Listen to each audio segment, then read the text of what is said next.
मैं सविता सिंह एक बार फिर से आपके लिए एक और कहानी लेकर हाजिर हूँ।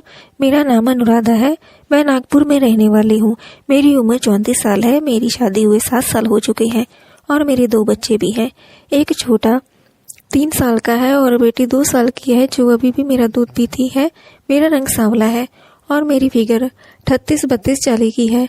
मेरा जिस्म शुरू से ही भरा हुआ था, मगर शादी के बाद मेरा बदन और भी ज़्यादा निखर गया। शादी से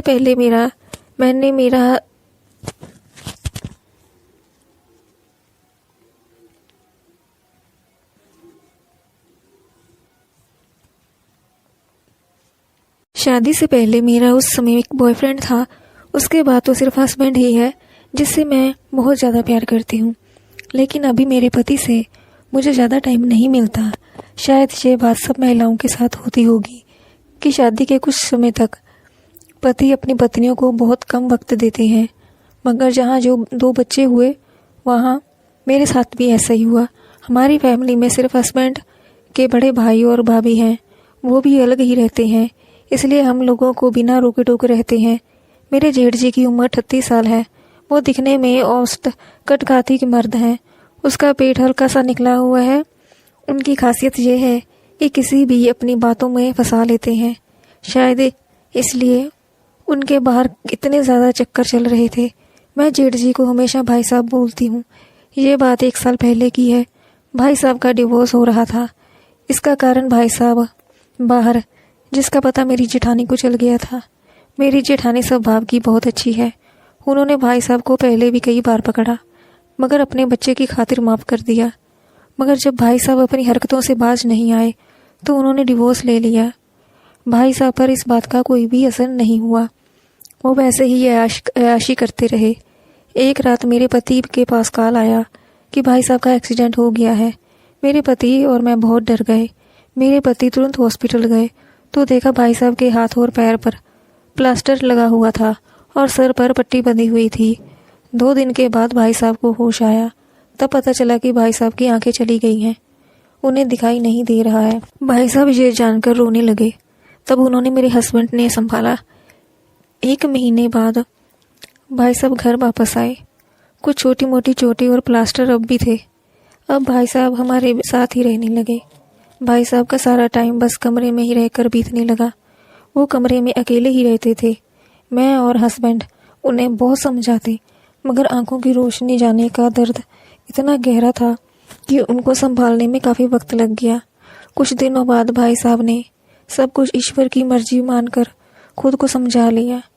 भाई साहब के एक्सीडेंट का असर मेरी लाइफ पर बहुत ज़्यादा हुआ, जिसका कारण ये था कि अब मेरे हस्बैंड को उनके हिस्से का काम भी करना पड़ता था। हम दोनों अपने लिए ज़रा भी वक्त नहीं मिल पाता था। भाई साहब पर मेरी नज़र हर दम पड़ी रहती थी, जबकि रोज़ मैं उनके कपड़े धो रही थी।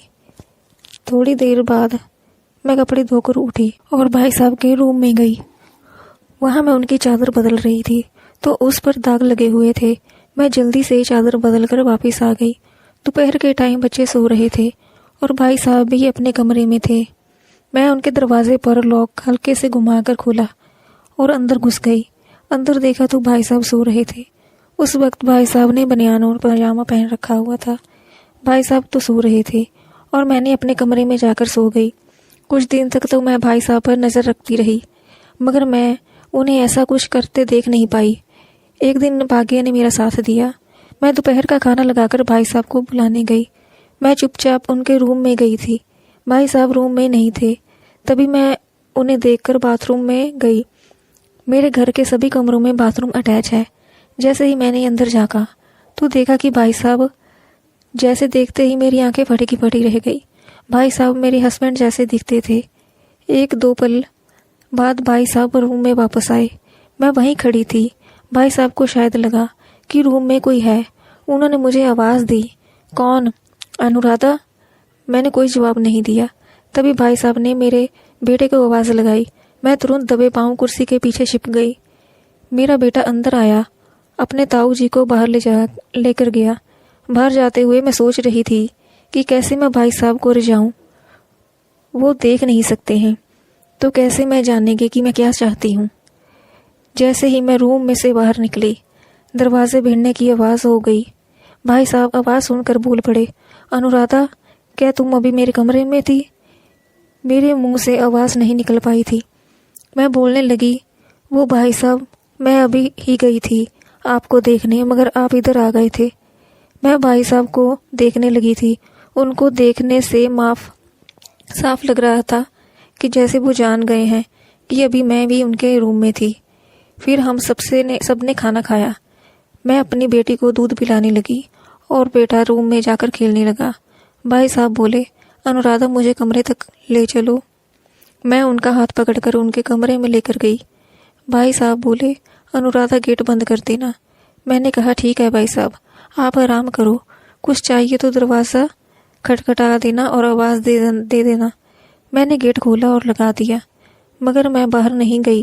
गेट बंद होने की आवाज़ से भाई साहब को लगा कि मैं बाहर चली गई हूँ, मगर मैं अंदर ही थी। भाई साहब ने टी शर्ट और पजामे को बदल रहे थे। मेरा मन तो कर रहा था कि मैं तभी मेरे बेटे ने आवाज़ आई। वो मुझे बुला रहा था। मैं चुपचाप निकल जाना चाहती थी। इससे पहले बेटा भाई साहब के रूम में आता, मैंने हल्के से लॉक को घुमाकर दरवाज़ा खोला, मगर दरवाज़ा खुलने की आवाज़ हल्की सी आई। भाई साहब ने सुन ली। भाई साहब ने तुरंत ही गर्दन घुमाई तो मैं वहाँ खड़ी थी। भाई साहब दरवाजे की तरफ मुंह करके मुस्कुरा रहे थे। मुझे लगा भाई साहब को पता चल गया है कि मैं कमरे में ही हूँ। मैं बिना कुछ बोले जल्दी से उनके कमरे से बाहर निकल गई। अगली सुबह एक नया ही नज़ारा मेरा इंतज़ार कर रहा था। हर सुबह भाई साहब जल्दी उठ जाते थे, मगर आज वो सो रहे थे। इतनों महीनों में जब भी मैं भाई साहब को रह जाते थे, ये पहली बार हुआ कि मेरी नज़र उनसे हट नहीं रही थी। तभी मैंने भाई साहब को हिलाकर जगाया। भाई साहब ने उठते ही मुझे गुड मॉर्निंग कहा। ऐसा करते हुए वो उनका चेहरा ऐसे था जैसे वो मुझे देख रहे थे। मैं वहाँ से चली रही। मेरे मन में वही नज़ारा घूम रहा था। मुझे समझ नहीं आ रहा था कि उन्होंने पहली बार ऐसा कुछ किया था, और कुछ देर बाद मुझे इसका जवाब भी मिल गया था। मेरे पति जब उन्हें नाश्ते के लिए लेकर गए तो उन्होंने मना कर दिया। पूछने पर बोले कि बाद में करूँगा। पति ने जाने के बाद मैं काम करने लगी। तभी भाई साहब की आवाज़ आई, अनुराधा, मेरे कपड़े निकाल दो। मैं तुरंत भाई साहब के कमरे में गई तो भाई साहब को मैंने कपड़े निकाल कर दिए। भाई साहब मेरी आहट पाकर बोले, अनुराधा, मुझे बाथरूम में छोड़ दो और मेरे कपड़े वो वही टांग देना। मैंने कपड़े एक हाथ से भाई साहब का हाथ पकड़ा और दूसरे हाथ से कपड़े पकड़कर उन्हें बाथरूम तक ले गई। मैंने शावर के नीचे उन्हें खड़ा कर दिया और उनका हाथ शावर लीवर पर रख दिया। भाई साहब ने शावर चला दिया और नहाने लगे। उन्होंने मेरे जाने का इंतज़ार ही नहीं किया। उनका मुंह दरवाजे की तरफ था जहाँ मैं खड़ी थी। वो देख नहीं सकते थे, मगर ऐसा लग रहा था कि जैसे कुछ कह रहे हो। उन्हें ऐसा करते हुए देखकर मैं वहाँ से निकल गई। नहाने के बाद भाई साहब ने नाश्ता किया। फिर मैं अपने कमरे में काम करने लगी। दोपहर का खाना खाने के बाद बच्चे सो गए, मगर मुझे ये सब जगह भाई साहब दिखाई दे रहे थे। मेरा एक मन कह रहा था कि भाई साहब को सब पता चल गया है कि मैं उन्हें ऐसे रोज देखती हूँ तो क्या होगा। दूसरी तरफ एक मन कह रहा था कि मेरा बहम भी हो सकता है। कमरे में भाई साहब को मेरे होने का एहसास था, मगर वो कुछ कहते नहीं थे और ना ही मैं। कुछ दिनों तक ऐसा ही चलता रहा। हम दोनों रोज ऐसा करते थे। कहते हैं ना कि इंसान कितना भी खामोश रह ले, मगर उसे बोलने के लिए मजबूर कर देती हैं। एक दिन वही हुआ। मैं रोज की तरह दोपहर में भाई साहब के कमरे में गई। मैं जैसे ही उनके कमरे में जाने लगी तो भाई साहब की आवाज़ आई, अनुराधा। उनके मुंह से अपना नाम सुनकर मैं वहीं खड़ी हो गई। भाई साहब बोले, अनुराधा, मैं जानता हूँ कि तुम यही हो। मुझे पहले दिन से ही पता चल गया था, मगर मुझे लगा कि मेरा ही वहम है।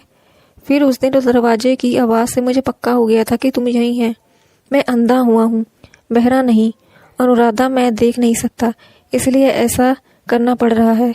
मैं जानता हूँ कि तुम्हारी भी कोई मजबूरी है, इसलिए तुम यहाँ हो। अनुराधा, क्या हम दोनों। मैं भाई साहब की बातें सुन रही थी, मगर कोई जवाब नहीं दे पा रही थी। भाई साहब बोले, अनुराधा, ये बात हमारे बीच ही रहेगी। अब हम सब तुम्हारे फैसले पर हैं। अगर तुम्हारी ना है तो कोई प्रॉब्लम नहीं है। मैं ऐसे ही खुश हूँ। तुम्हारा मेरे पास होना मेरे लिए बहुत है। मैं बिना कुछ बोले वहाँ से चली गई, मगर भाई साहब का कहा एक शब्द मेरे कानों में गूंज रहा था, शादी के बाद मैंने पति को कभी भी धोखा नहीं दिया था। मैं फैसला नहीं कर पा रही थी, इसलिए मैंने इसका अंजाम कल पर छोड़ दिया। ये कहानी कैसी लगी कमेंट्स में ज़रूर बताएं। चैनल पर नए हैं तो चैनल को सब्सक्राइब जरूर करें ताकि आने वाली वीडियोस का नोटिफिकेशन आपको सबसे पहले पहुंच सके। ये कहानी काल्पनिक है, इसका वास्तविक जीवन से कोई भी संबंध नहीं है। अगर ये कहानी किसी के साथ मेल खाती है तो मात्र एक संयोग कहा जाएगा। Thank you for watching.